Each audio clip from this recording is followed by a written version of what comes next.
Students have been making a difference all over the place for many years and right here in our backyard.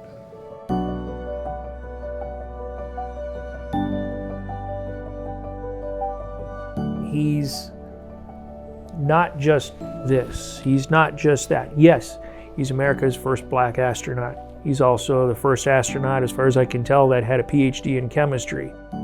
His childhood was completely marked by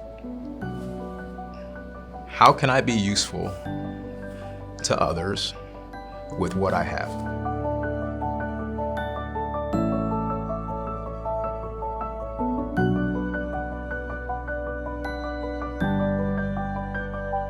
The races we participate in, all the energy the car uses comes from the sun.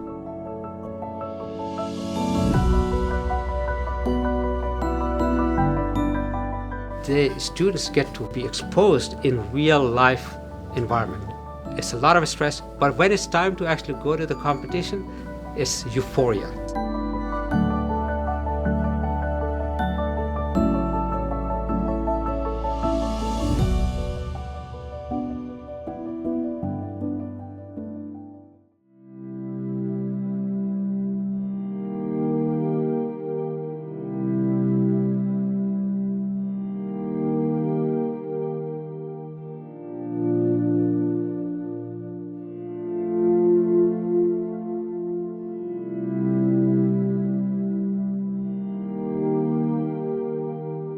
In a nutshell, his childhood was completely marked by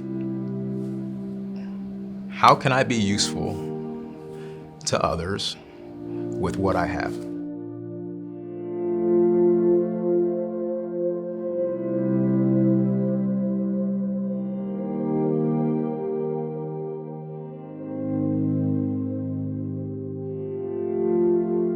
It was the early 1950s in America. Racial prejudice and segregation were often the rule in the workplace, at school, and in daily life. It was in this time of conflict and change that 16-year-old Robert Henry Lawrence Jr. launched himself on a trajectory that would lead him to becoming America's first African-American astronaut. In 2025, Bradley University unveiled a statue of Robert Lawrence to recognize and honor his inspiring accomplishments as a Bradley student, scientist, and pioneer in space exploration. Robert Lawrence was not a Peoria native, but the person he was to become took root here in central Illinois.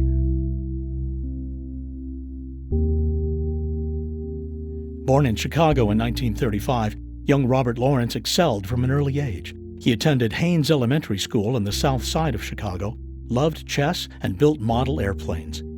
He graduated from Englewood High School in the top 10% of his class. In the high school yearbook, he said his ambition was to be useful to mankind. He was an avid lover of science and music, trained in classical piano. From a young age was very passionate about science, and we were told that every Christmas he asked for the newest, most elaborate chemistry set that was available. Robert's athletic abilities as a runner won him a track scholarship at Bradley University.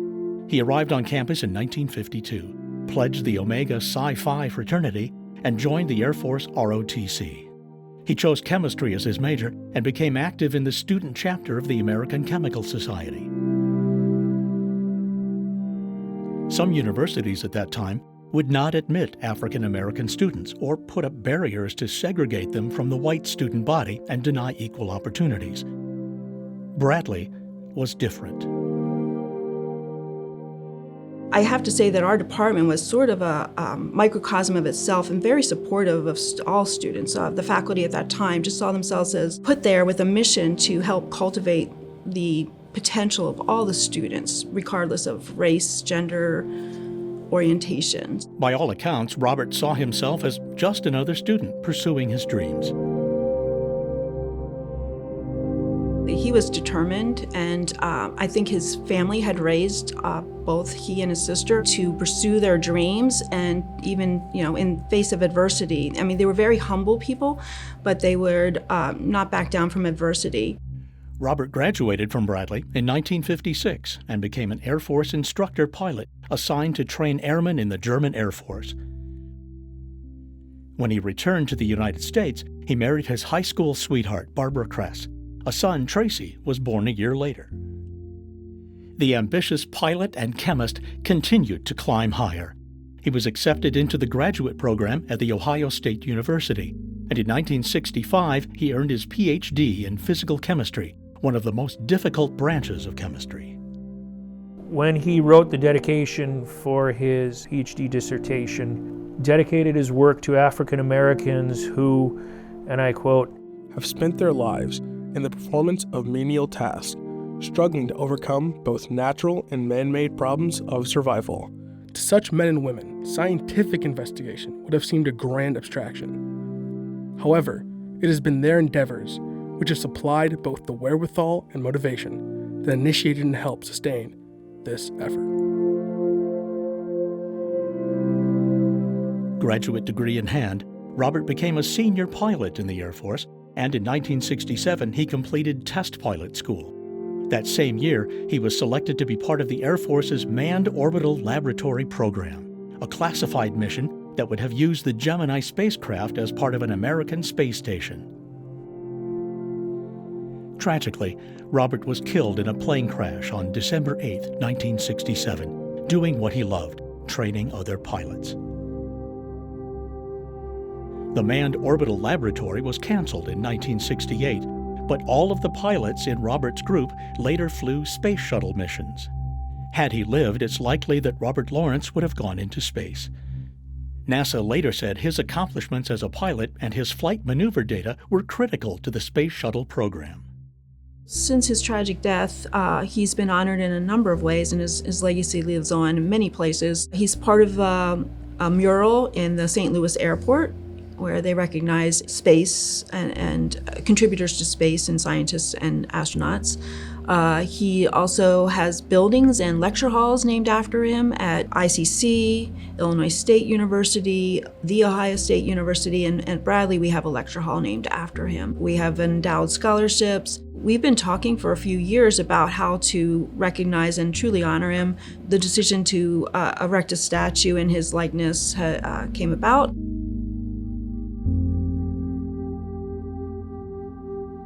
I accepted this project because it was a fantastic opportunity to do something to honor an individual that has not gotten as much recognition as he should. And the fact that the first black astronaut graduated from Bradley University is one of the great examples of what Lydia Moss Bradley wanted our institution to do. The artist feels that the sculpture doesn't just honor an outstanding Bradley alum, it's also a gift to the community that he chose for his education. It says that we can do anything that we want to do if we set our minds to it.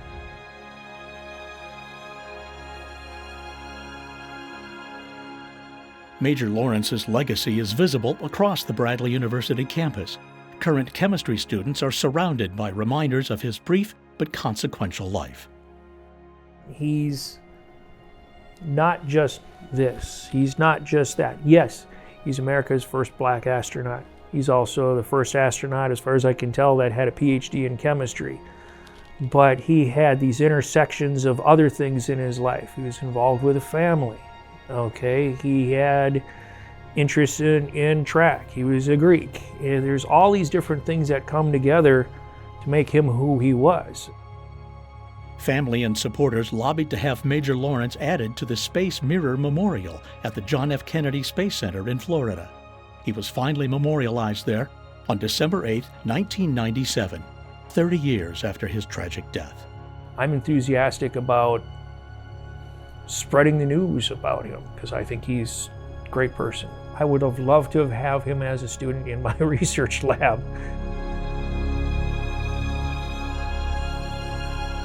I'm so inspired by the stories that I hear from those that knew him, that flew with him, that were what we would refer to as the right stuff pilots, that were white. Having a black guy as their, best friend in a time when you couldn't eat together in a restaurant. Like, it was a completely different world outside than it was inside of that tight-knit group. And I think it's easy for someone in his position to pull out, the ledger and all the wrongs that were done to him, but he didn't do that.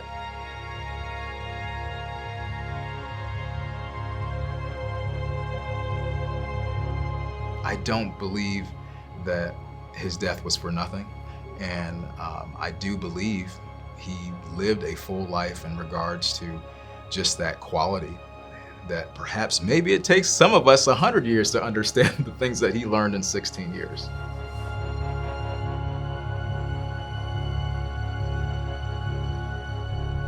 We've come a long way since the 1950s and 60s, but there's still a lot of racial strife and tension, and a lot to be learned. And I think Major Lawrence's story is that we're all humans, and we all have dreams and ambitions, and that we should be able to recognize and interact with each other in a respectful way and help each other, lift each other up.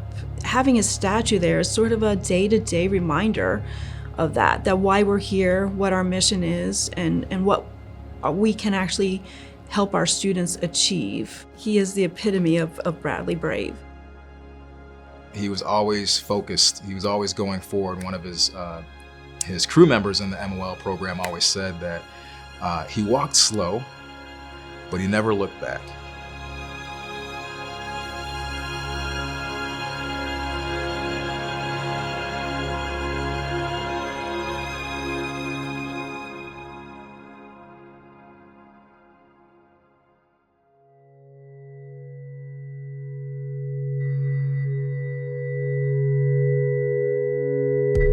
This is a program that over the course of the school year builds a solar-powered electric car. The students build a car that runs literally just off of sunshine. The races we participate in, all the energy the car uses comes from the sun. In the summer, we race it against a bunch of other colleges that have also created these solar cars and see who wins. This year we're going to Bowling Green, Kentucky. There's a track by the Corvette Museum. It's about 3.5 mile long road track. And you just do laps on that for 8 hours a day for 3 days in a row. And the team that gets the most laps at the end of the third day wins. So it's a very long endurance event. And then every other year there's a second race that takes place, a road race that goes cross country where your solar car is driving like on actual roads with actual cars. And it's whoever finishes the race, because a lot of cars do like break down so severely that like sometimes they can't finish it. This past summer we had a road race and it was from Nashville all the way to Wyoming. So quite the trek.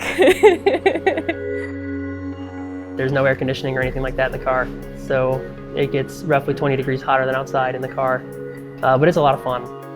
I've never driven anything that drives anything like driving a solar car. They're incredibly light. They drive the same speed as a regular vehicle, so it's a weird feeling to come from a regular sized car to go down to something really small and really light. It's a high-tech vehicle. It's made out of carbon fiber, high-tech aluminum. It's covered with solar cells, and it's all built by the students. When I'm able to create something, build something tangible, and then have it push our team across the country is just incredible and super rewarding. We make our solar cars by designing them kind of very basically in CAD software. And then we'll do tests on the aerodynamics of them. We're going to try to make our cars more aerodynamic than the last every time. And then we'll move into where we make our patterns and our molds for the actual body. You kind of build the body out of carbon fiber, epoxy, foam, and then kind of build it up from there. We do the top and the bottom separately, and then when it comes time to actually drive it, you kind of lift the top on.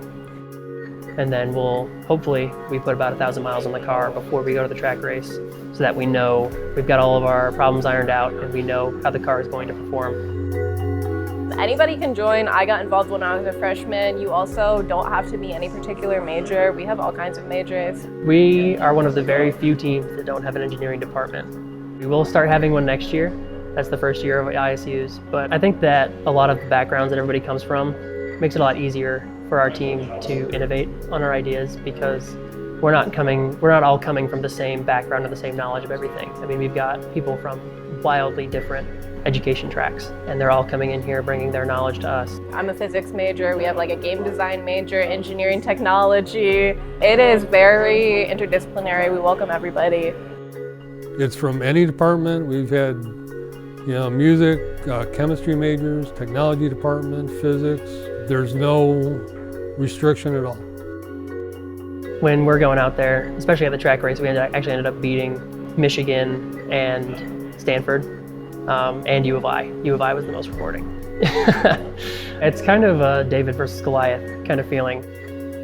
The track race, we beat 5 teams from the Big Ten, MIT, Stanford, Cal Sol, quite a few other, really big name schools. The vast majority of them have engineering departments. We're only one of 2 or 3 teams that do not. It's a pretty feel-good moment when you kind of notice how our team stacks up versus against some of these larger teams. It's a very fun atmosphere. We have a lot of good times. It's an amazing experience. These kids, they build a car from scratch by themselves and then race it across the country. You're not going to get experiences like this. It's really unique. It's a tremendous amount of work, but I think it's something they really feel like they've got a sense of accomplishment. So it's just a really positive experience.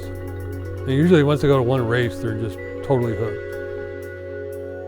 It is something that's really unique, kind of niche in a way, but it's really cool. Like, you're gaining a lot of experience that you can then go on and apply like later in your career. And also, like, if you like building things, want to meet some cool people, like, hey, it's a great place.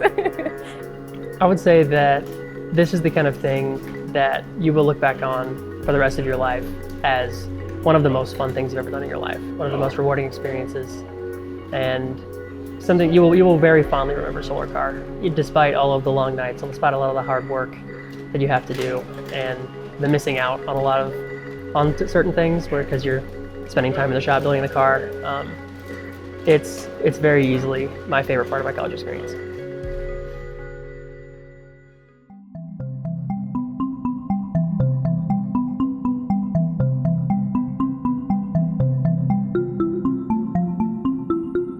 So NASA holds a competition every year, and the idea is that they want to invite universities and different institutions, and they want them to compete in making a robotic system. And the idea is that this rover or robotic system can go to moon and accomplish a task. For instance, in our case, was digging the lunar soil, transporting it to a different location, dumping it. And the idea is that you will build a berm. We competed for the first time last year, where we had our senior students, they did this as part of a capstone project. The idea is, again, to be as creative as possible and accomplish this task as best as you can. I heard about this, I think, from Dr. Liu. He recommended it to me as a project. I thought it sounded interesting, so I joined. I started on this project last semester, and I've been working on it up until now. My focus right now is to be working on the seals to make sure none of the lunar soil simulant gets in any of the bearings or in the motors or anything like that. It's going to be kind of tough because the simulant is very fine and it's also really hard. So if it gets in any of the motors, it will break them. I think last year that was a bit of an issue with the motors breaking down partway through the competition, but hopefully I'll have that fixed. And if I click on that one. One of the major constraints here is energy usage. You're a moon. You don't have a lot of energy. You can't just plug into a socket. So you have to work under very optimized energy conditions. So you can't use a lot of battery power to run your rover. Another major issue is communications. How do you control the rover? So it's a very multidisciplinary approach that is required to solve these problems. So first semester I did a lot of the mechanical and mechanical design work in general, so that's making CAD models, doing a lot of brainstorming, where now this semester I did a little swap and I'm now doing the communications and programming side. During the competition, we need to wirelessly communicate to the rover. So I'm in charge of setting up all of the little individual computers that will control the systems, and then getting the main overarching one that controls all those little ones to successfully connect over Wi-Fi to a router that we're controlling with a laptop. These large-scale projects are very much dependent on collaboration, not just between the faculty, but between technical staff within the university. So downstairs we have very advanced machines which actually allow you to make very complicated parts and then bring them up here and assemble them. And we have a team of staff that have been very helpful for us, and the students actually are able to use the facilities downstairs. For example, you may need a part for the robot that you can't just order from somewhere. You designed it, you thought about this part, but it's just not off-the-shelf available part. So you basically say, well, I'm going to manufacture it here in Bradley. So we go downstairs, we have got very advanced machines that allow us to do that. In the past with the Lunabotics team, we've created some plates that they've needed so they can affix those to the robot as they need to. The great thing about this building as a whole is it's the Business and Engineering Convergence Center. So we really like to focus on convergence here. That's what really makes it fun for me working with the Lunabotics group, because traditionally I'm more manufacturing or mechanical, those types of things, whereas a lot of the Lunabotics has a lot more knowledge from electrical engineering type of components. So for them to be able to come down and utilize this space in this building is an amazing thing to converge together to do all those. So my role within the Lunabotics team this year is I am the mechanical team lead. So I'm responsible for producing all the parts in a CAD drawing. So while the rest of my team is working on developing the electrical system and the power system and the software of it, I'm working alongside them and creating the physical robot in which they are going to integrate their electronics into. We have to have the ability to create the infrastructure for it and the framing, and this is the space that we will be able to use to create those parts. Once I get done creating the part in a two-dimensional drawing, I will come down here and I'll see the shop director, and he will assist me in creating the part. And at the end of that, I will be able to take that part, polish it, and do any post-processing to it. And then from there, we can take it up to the lab and actually put it into the rover. One aspect of a project like this is the students get to be exposed in real life environment. It's a lot of stress, but when it's time to actually go to the competition, it's euphoria. It's a mix of apprehension that your robot will just sink in the sand or not start, and then at the same time, it's excitement that, well, we have accomplished something great, we want to see it work. So it's a very rewarding experience. Thank you for joining us on this journey. If you enjoyed today's episode, be sure to explore even more local content. You can connect with us on our social media channels, visit our website, or download the free app. We can't wait to see you next time on You Gotta See This.